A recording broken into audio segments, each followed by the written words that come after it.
So this is a video to show how to add contacts to the system, and a contact is pretty much anybody who's not a student that you want to have a login account to get into the system, or even if they don't have a login account, having the system so you can do reporting on them, exit and things like that. Okay, but generally it's used for your staff members to give them access to the system. So before we do anything, we just got to quickly make sure we blank the system, and we can do that by hitting search under student and search under contacts. So now we can do search under contacts. We're going to search for our person. So in this case, we're going to search for John Lane, see if they exist in the system. And I can tell that John Lane doesn't exist. So now, like anything, you always search for it first, and then I'm going to hit add new. So now I'm going to just give John Lane a title, and I'm going to give him a given name, and I'm going to give him a surname. And most importantly, these fields, I'm going to give him a postcode, a suburb,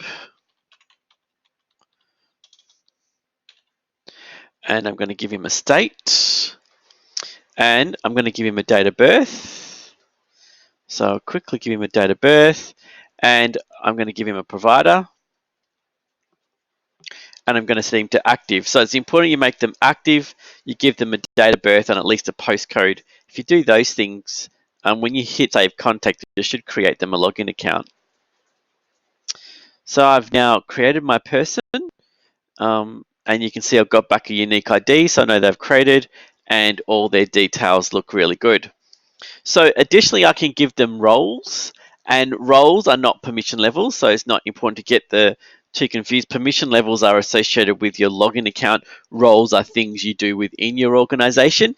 Inside here, there are some special roles like work experience supervisors, and if the person does have these roles, they will appear in certain drop-down boxes of the system. I'm actually going to say that my person is an EVETMIS contact, so I get used in EVETMIS reporting.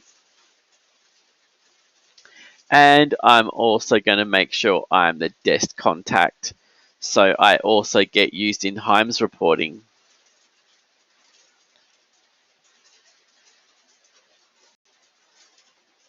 So now that I've done that, I've assigned my role, I can upload my picture if I want.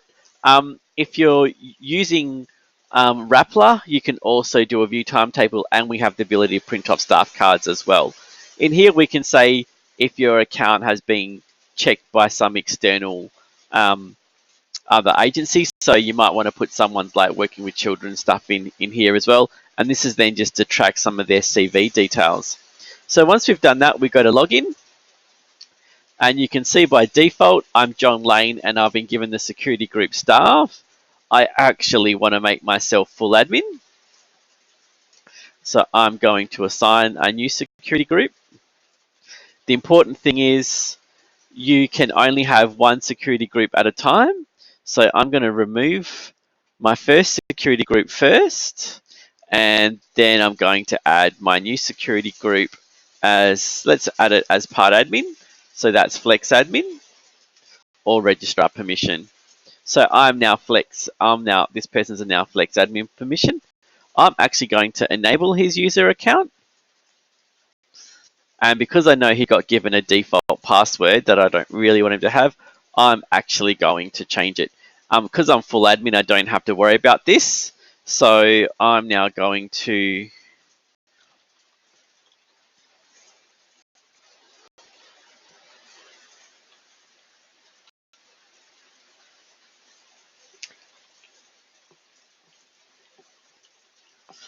type in the password. And as long as your password is strong enough and you get 2 green ticks, I can then update this person's password.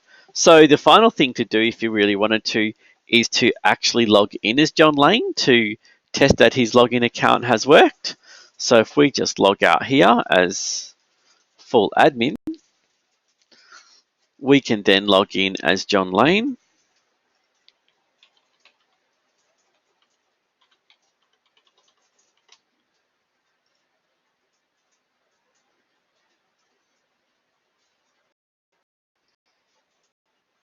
that just confirms that he is logged in and he's full admin. So that concludes this video. I hope it helps.